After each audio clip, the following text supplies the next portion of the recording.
நடுக்காட்டில் இரவு முழுவதும் உயிருக்கு போராடிய சிறுமி 2 கோவில் ஊழியர்கள் கைது. மத்திய பிரதேச மாநிலத்தில் புரட்டி போட்ட சம்பவம். 2 கொடூரர்களால் கடத்தி செல்லப்பட்டு காட்டுப்பகுதியில் கூட்டுப்பாலியல் பலாத்காரம் செய்யப்பட்ட சிறுமி இரவு முழுவதும் நடுக்காட்டில் கும் இருட்டில் உயிருக்கு போராடிய நிலையில் காலையில் மீட்கப்பட்டு தீவிர சிகிச்சை பிரிவில் அனுமதிக்கப்பட்டுள்ளார். பெண் உறுப்பில் கடினமான பொருட்களை திணித்தும் உடல் முழுவதும் கடித்து வைத்து அரக்கத்தனமான செயலில் ஈடுபட்ட கொடூரர்கள் சிறைச்சாலையில் அடைக்கப்பட்டு உள்ளனர். இந்நிகழ்வு கடும் அதிர்ச்சியை ஏற்படுத்தியுள்ளது.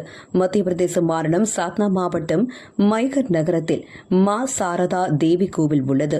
அந்த மாநிலம் முழுவதும் பிரபலம் வாய்ந்த கோவிலில் பணியாற்றும் ரவீந்திரகுமார் சௌத்ரி, அதுல் படோலியா ஆகிய 2 அரக்கர்கள் அப்பகுதியைச் சேர்ந்த 12 வயது சிறுமியை வனப்பகுதிக்கு கடத்தி சென்றுள்ளனர். வியாழக்கிழமை பிற்பகலில் இந்த சம்பவம் நடைபெற்றுள்ளது. ஆனால் அந்த சிறுமி இரவு வீடு திரும்பாத நிலையில் பெற்றோர் காவல்துறையில் புகார் அளித்துள்ளனர். அடுத்த நாள், அதாவது வெள்ளிக்கிழமை காலை உயிருக்கு போராடிய நிலையில் பிறப்புறுப்பில் இருந்து ரத்தம் வடிந்த நிலையில் உடல் முழுவதும் கடித்த காயங்களுடன் அந்த சிறுமி வீட்டுக்கு வந்ததாக கூறப்படுகிறது.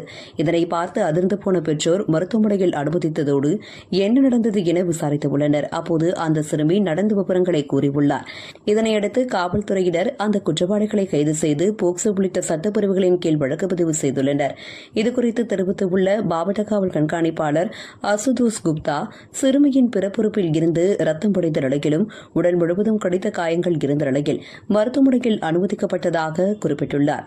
பிறப்புறுப்பில் கட்டையோ அல்லது வேறு பொருளையோ செருகி தாக்குதல் நடத்தியது உண்மைதான் என்றும் அதுகுறித்து மருத்துவ அறிக்கை பெறப்பட்ட பிறகே முழுமையாக கூற முடியும் என தெரிவித்துள்ளார். இதுகுறித்து அறிக்கை வெளியிட்டுள்ள மா சாரதா கோவில் நிர்வாகம், இந்த சம்பவத்தில் ஈடுபட்ட 2 குற்றவாளிகளையும் நிர்வாகத்தில் இருந்து நீக்குவதாகவும் இவர்கள் செய்த இழி செயலால் கோவிலின் பெயர் கெட்டுவிட்டதாகவும் தெரிவித்துள்ளது. இதுகுறித்து கருத்து தெரிவித்துள்ள மாநில பாஜக முதலமைச்சர் சிவராஜ் சிங் சவுகான், இந்த செய்தி கேள்விப்பட்டு தனது இதயம் வலியால் துடித்ததாக குறிப்பிட்டார்.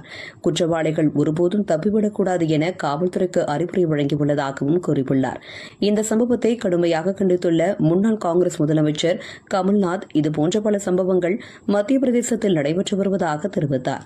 ஆனால் குறைவான சம்பவங்கள் மட்டுமே வெளிச்சத்திற்கு வருவதாகவும் குற்றம் சாட்டியுள்ளார்.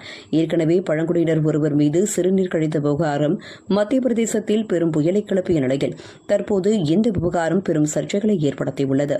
இதனையடுத்து குற்றவாளிகள் இருவரின் வீட்டை இடைத்து மக்களின் கோபத்தை தணிக்க முயற்சி செய்துள்ளது மாநில பாஜக அரசு.